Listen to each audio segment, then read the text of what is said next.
অনুমোদনের প্রায় 2 যুগ পর দেশের 55তম পাবলিক বিশ্ববিদ্যালয় হিসেবে যাত্রা শুরু করেছে বগুড়া বিজ্ঞান ও প্রযুক্তি বিশ্ববিদ্যালয়। প্রাথমিকভাবে 17 জন কর্মকর্তা কর্মচারী ও 8টি বিভাগ নিয়ে যাত্রা শুরু করেছে এই উচ্চশিক্ষা প্রতিষ্ঠানটি।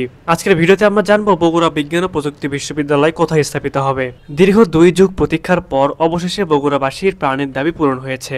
ভিসি নিয়োগের পর প্রথম বরাদ্দ মিলল 4,67,00,000 টাকা।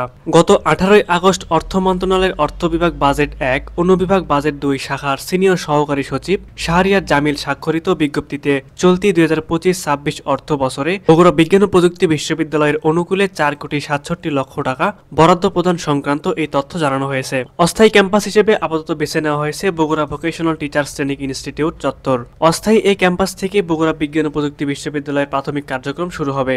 বগুড়া বিজ্ঞান ও প্রযুক্তি বিশ্ববিদ্যালয়ের স্থায়ী ক্যাম্পাস কোথায় হলে সবথেকে ভালো হবে সেই ব্যাপারে আপনাদের মূল্যবান মতামত কি তা অবশ্যই আমাদের কমেন্টে জানাতে ভুলবেন না।